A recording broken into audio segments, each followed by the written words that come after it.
All right, it's round two, everybody, and we've got our first poet. Everybody give it up for Thom and Drew, yay! It was the first night of January 2015. Are you with me? Just checking. And three of us climbed into his car and went and got oil for the car, otherwise we'd have exploded on the way here. We pondered the economic possibilities of going to an auto parts place, but I said and Drew said, and he heard, no. If we are to go on this brave journey towards San Marcos and wake the dead, then we must go first to the HEB, where the cheapest oil is to be found, like the cheapest gas in Texas, $1.99 per gallon. And it threw my mind back to another time when all of us had gone for the sacred and significant journey towards the new year. I, like you perhaps, enjoyed the idea of Times Square, so I went there, just to see the little ball drop. But that night there'd been a knife in Queens, so they blocked off the blocks so we couldn't get past the cops. And I didn't see much in the cold, wet distance. Prior to that, I'd been to the Sydney Opera House, where Australia, 16 hours ahead of America, only in time, explodes with fireworks, and Midnight Oil were playing with the saints and the angels really loudly on the steps of the Opera House. So I pondered the meditation on time there, because it was broken glass and vomit strewn on the Opera House steps. Every path leads somewhere, and if you want to get lost, you can choose your path there. The best passing into a new year was at a down-to-earth festival, which is like your rainbow festivals, where they had the Bacchanalian Dionysian dancing around the fire of night, and up on the hilltop, a small circle with Brazilian singing bowls tuned their way into a new year in a circle.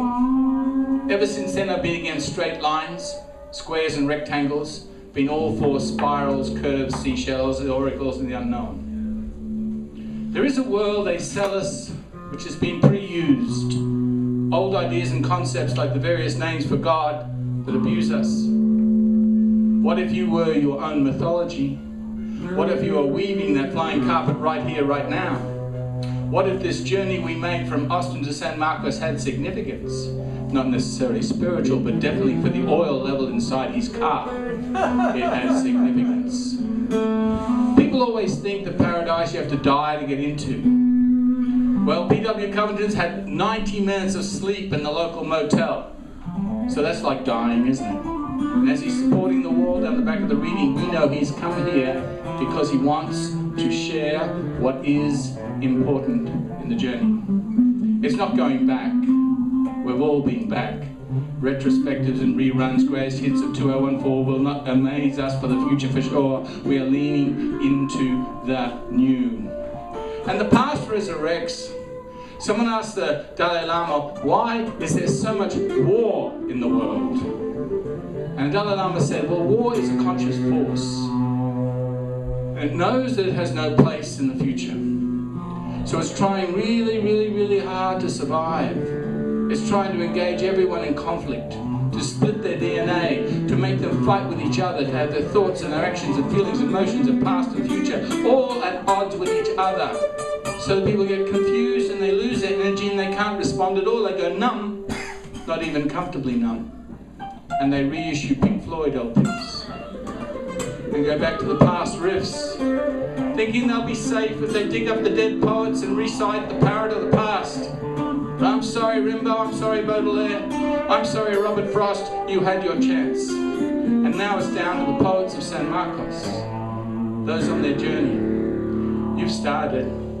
This is the first day, the first step, the first verse, the first poem. And even now you've engaged other voices that come to be heard. And the listening, of course, is the first prayer. And the second prayer is respect. And that's why we came to you, to listen with respect.